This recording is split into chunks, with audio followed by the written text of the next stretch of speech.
ada dua persoalan status tentang perempuan, istri yang menaati suami.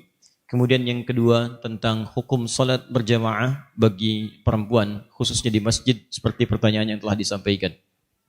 Yang pertama tadi telah kita uraikan dalam Al-Quran surah keempat An-Nisa ayat 34, bahwa ciri perempuan istri yang salihah diantaranya punya sifat qanitat, taat kepada Allah, ya, dengan cara menaati suami pada hal yang dipandang baik oleh Allah Subhanahu wa taala. Maka jika ini terjadi, disebutkan kemudian dalam hadis-hadis sahih, disebutkan oleh Imam Ahmad dalam kitabnya bagian pertama halaman 191, juga dalam sahih Ibnu Hibban nomor hadis 1296, ya, disampaikan kemudian idza shallatil mar'atu salataha, ya, idza shallatil mar'atu salataha. Di riwayat lain idza shallatil mar'atu khamsaha wa shamat shamaha wa hafizat farjaha wa ata'at zawjaha qila laha yaumal qiyamati. Di riwayat lain tanpa yaumal qiyamah, qila laha udkhulil jannata min haitsu syi'ti. Di riwayat lain udkhulil jannata haitsu syi'ti. Baik, jika ada seorang istri, seorang perempuan, kemudian mengerjakan 4 hal dalam hidupnya. Yang pertama, dia menunaikan sholat fardu saja yang 5. Tidak pernah sholat sunnah selama hidupnya. Fardu 5 waktu. Ya, rumusnya 24, 4, 3, 4. 2 subuh, 4 zuhur, 4 asar, 3 maghrib, 4 isya. 17 rakaat. Kemudian wasamat somaha, dia hanya menunaikan puasa Ramadan saja selama hidupnya, dari baligh sampai dengan menikah, sampai wafat Ramadan. Tidak pernah puasa sunnah, Senin tidak, Kamis tidak, Ayyamul Bid tidak, puasa Daud juga tidak. Tapi kemudian wahafizat farjaha, dia menjaga kehormatan dirinya, tidak selingkuh, jaga diri, jaga kehormatan rumah tangga. Kemudian wa ata'at zaujaha, ini yang istimewa, dia menaati suaminya, taat pada suaminya pada segala hal yang baik-baik. Yang tadi saya sampaikan, diminta berjilbab, jilbab, minta ta'lim, minta baca Quran, minta belajar, dia belajar.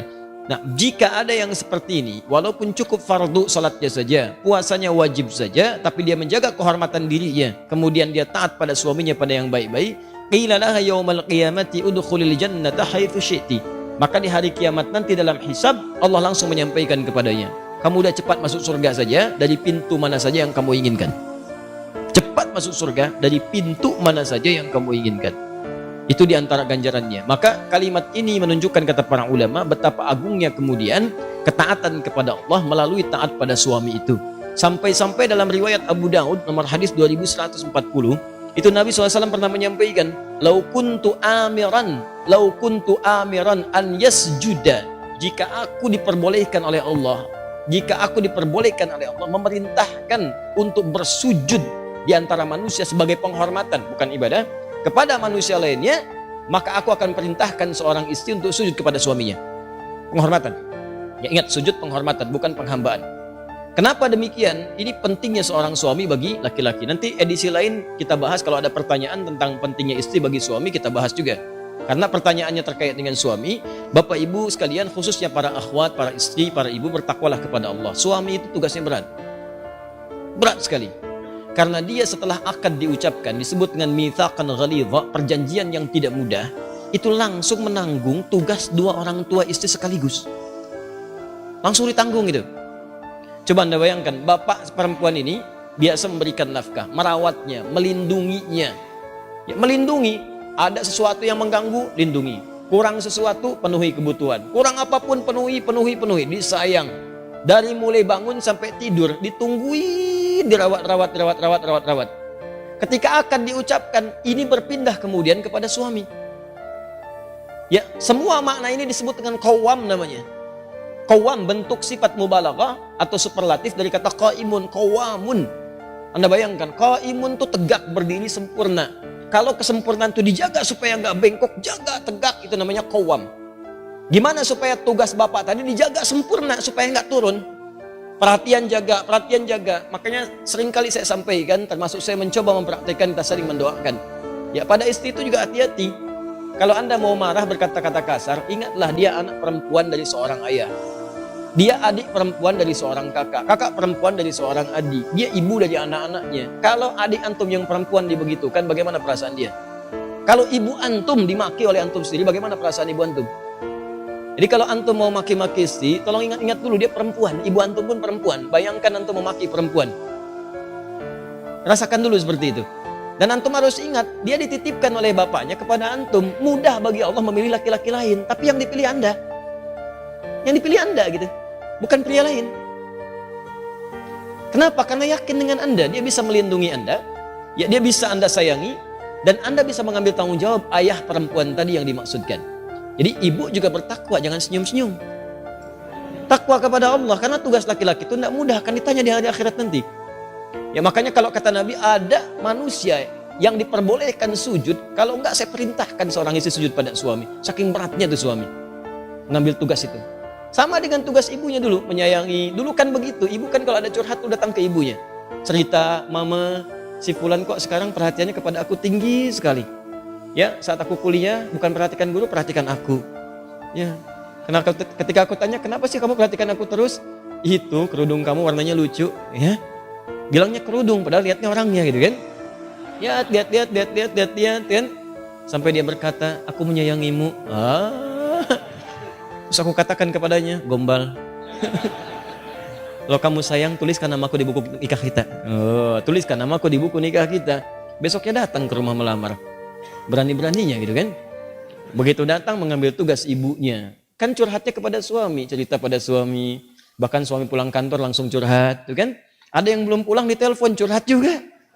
Anda bayangkan, belum beres tugas, lagi capek-capeknya gitu kan, ngerjain. Papa di ujung telepon sana curhat. Dengerin, itu kan gak mudah. Maka dari itu, bertakwalah kepada Allah Subhanahu wa Ta'ala untuk punya sifat saling menjaga. Memang tidak mudah, ustadz juga sama. Sama aja, apa dikira jadi ustadz bebas dari seperti itu? Tidak. Makanya jarang ada ustadz ceramah bawa istrinya, sangat jarang sekali. Jarang. Ini live ya. Nanti di rumah insya Allah. Nah, jelas ya? Pahamnya. Jadi dari situ, kita menjaga di sini, jaga jangan sampai tugas istri kemudian mohon maaf bertentangan dengan suami, suami pun berlebihan kepada istri. Ada keseimbangan. Nanti kalau ada pertanyaan khusus saya jawab juga bagaimana perempuan kemudian dimuliakan oleh suaminya.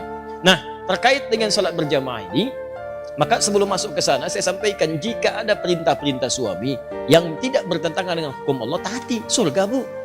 Ibu cari surga sampai keluar rumah, Allah kirimkan ke dalam rumah. Kenapa nyari keluar? Kenapa nyari keluar? Seorang ibu itu surganya banyak di rumah. Merawat anaknya, menyiapkan kebaikan-kebaikannya. Bu ya, ini saya kasih pesan nih. Ini di hadis Muslim nih. Datang perempuan Ansor kepada Nabi SAW. Kemudian mengadu, ya Rasulullah enaknya jadi laki-laki. Enaknya jadi laki-laki. Salat berjamaah bisa kapan saja. Haji bisa tanpa mahram. Tanpa mahram. Kemudian juga bisa berjihad. Kata Nabi, katakan pada teman-temanmu di sana. Katakan pada teman-temanmu di sana. Kaget perempuan ini. Ketahuan oleh Nabi, rupanya perempuan ini diskusi dengan teman-temannya. Membahas tentang laki-laki. Ditunjuklah orang ini sebagai perwakilan kepada Nabi. Coba kamu perwakilan nih, juru bicara kita. Sampaikan pada Nabi. Kata Nabi, sampaikan pada teman-temanmu di sana. Apa yang dilakukan laki-laki di luar rumah. Maksudnya para suami. Jika istrinya ridha dan membantu menyiapkannya bima makna. Maka dia mendapatkan pahala yang sama dengan suaminya tanpa dikurangi sedikit pun. Anda bayangkan. Suami umrah. Uang hanya cukup untuk satu orang, dipilih suami berangkat, istri ridha, disiapkan perbekalannya. Pak, doakan kita di sana ya, supaya keluarga bisa berangkat. Ini perlengkapan Bapak semuanya, berangkat sempurna, Anda ridha di rumah. Begitu Anda siapkan, jaga rumah tangga, jaga anak-anak, itu suami berhasil umrahnya, diterima oleh Allah. Maka istri pun mendapatkan pahala yang sama tanpa dikurangi sedikit. Kurang apa lagi coba? Ibu pilih mana? Kerja belum dapat gaji, atau enggak kerja dapat gaji?